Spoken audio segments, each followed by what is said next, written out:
On this Monday, we've got 6 chapters of First Chronicles we're going to look at. And that sounds like a tremendous amount, and it is. But just before we look at that, the 2 books of Chronicles are the history, expanded history a little bit, part of it's expanded anyway, of Israel from the time of Adam until the Persian Empire comes in. So the first 9 chapters of First Chronicles deal with a lot of the genealogies and everything going on up until the rule of Saul. And then beginning at chapter 10, the rest of First Chronicles deals a lot with the reign of King David. You know, and when we went through Kings, we didn't have a lot about King David, but some. Second Chronicles then begins with the reign of King Solomon and goes on then until the Persian Empire. So it's more of the history, and it's kind of maybe a little bit of the conclusion of the history books that are in our Bible. So First Chronicles chapter 1 begins Adam, Seth, Enoch, a lot of names, and it's the genealogy, from Adam to Jacob, then who becomes Israel. So we have the genealogies, and genealogies are very important to the Israelites, to the following of God's people, from Adam to the Abraham and Noah, and getting then to Moses and the Promised Land, and what we just finished reading of the kings and of everything that happened, and then the Babylonian Empire came in. So we have the genealogies, and beginning with Adam, we've got Abraham, Shem, Noah, and those in there, their descendants. And sometimes when I see these descendants, I'm thinking that some of these are probably sons and grandsons, and going on a little bit that way. But that's how they track things, and all of the everything that they took care of, and that chapter 1 ends with the clans of Edom, were clans of, and it mentions a lot of names. But we'll go back to verse 43 in chapter 1. It says, "These are the kings who reigned in the kingdom of Edom," before any king reigned over Israel. So they're bringing in some of the outside areas as well in this history of the Israelites, because they're not the only people, around.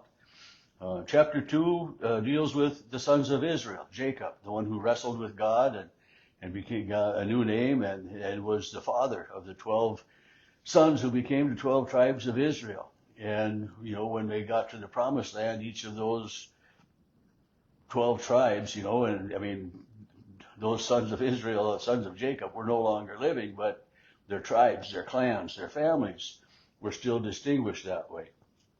So we have the sons of Israel, and then, beginning with, the 12 of them, and then it talks about their descendants, Judah's descendants, and sons of Caleb, and the different families that way.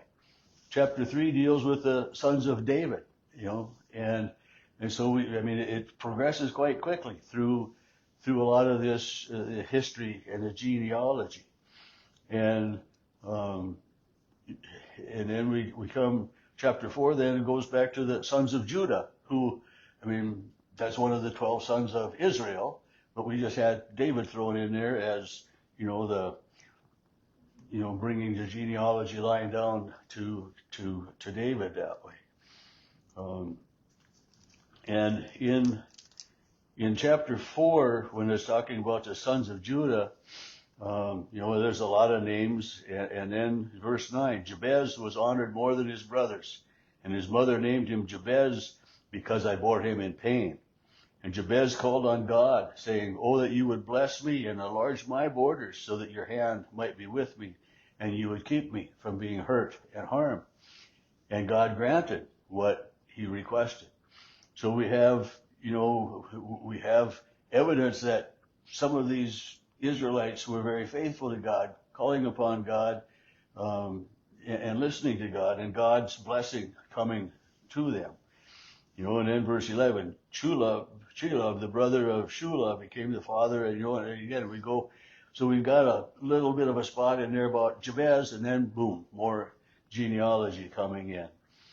And verse 15 again, it's the sons of Caleb, son of Jephunneh, and there was those other places in verse 42 of chapter 2, the sons of Caleb's brother of Jeber. So to try to keep track of each one, because there's more Caleb's and more, there's more people with each the same name, throughout the generations. It's just like it is today. We've got, I'm named after my Uncle Russ. Well, but so you got to make sure that you tracking the right descendants to the right person in that way. And so we got the sons of Caleb, and then verse 17, the sons of Ezra, and it goes on, and many more that way. And then in the end of verse 23, it says, these were the potters and the inhabitants of Netaim and Gedera, and they lived there with the king in his service. So, so these sons of I think it's the sons of Ezra, that family, that clan, going down, and then we go to the sons of Sheila. Keep track of it. It's just too many names and too many sons and all of that, because then, it's verse 24, the sons of Simeon were all of these, and then Shimei had 16 brothers and 6 daughters. He had 16 sons and 6 daughters, but his brothers didn't have many, so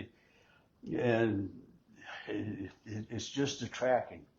And then the end of verse 33 says, these were their settlements, and they kept a genealogical record. And we're witnessing that right here in First Chronicles, the genealogy records that they have. And then it goes in verse 34 right back to a bunch more names. And verse 35, Joel, Jehu, son of Joel, and to keep track of all of those. And verse 39, they journeyed to the entrance of Gedor, to the east side of the valley, to seek pasture for their flocks, where they found rich, good pasture.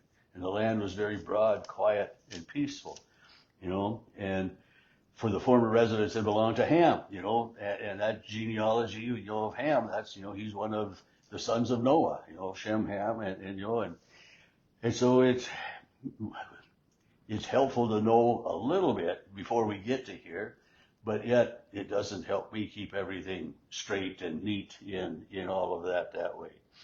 Chapter 5, the sons of Reuben, the firstborn of Israel, of Jacob. So this is, Reuben is one of the 12 tribes of Israel. He was firstborn, but he defiled his father's bed at birthright, and so it talks about some of that, and then in verse 3, the sons of Reuben, of course, that's continuing on that way, and it's Hanat Pulu, and then verse 4, the sons of Joel, and so Joel was one of Reuben's sons, I think. It's just, I got to go back and forth, and I just don't do that very well. But when we get to verse 8, it says, Bela, son of Aziz, son of Shema, son of Joel, who lived in Ar, also lived to the east as far as the beginning of the desert, in this side of the Euphrates, because their cattle had multiplied. And in the days of Saul, they made war on the Haggites. So here now we've already touched into the reign of Saul, just looking forward, because it's all within this genealogy. And verse 18 talks about the Reubenites, the Gadites, and the half-tribe of Manasseh. And remember that the half-tribe of Manasseh asked for land outside of the promised land.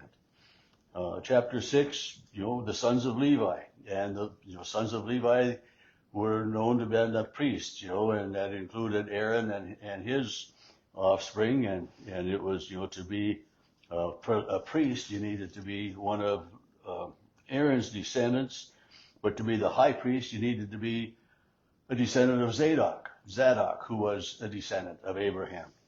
And so chapter 6 continues to talk about, the different tribes of Israel and a little bit about where they live, but mostly it's genealogy with names to keep the families straight and in order. And tomorrow we'll look at, I'm sure 7 through 9. I didn't look ahead to see that, but it's going to continue with more of this genealogy.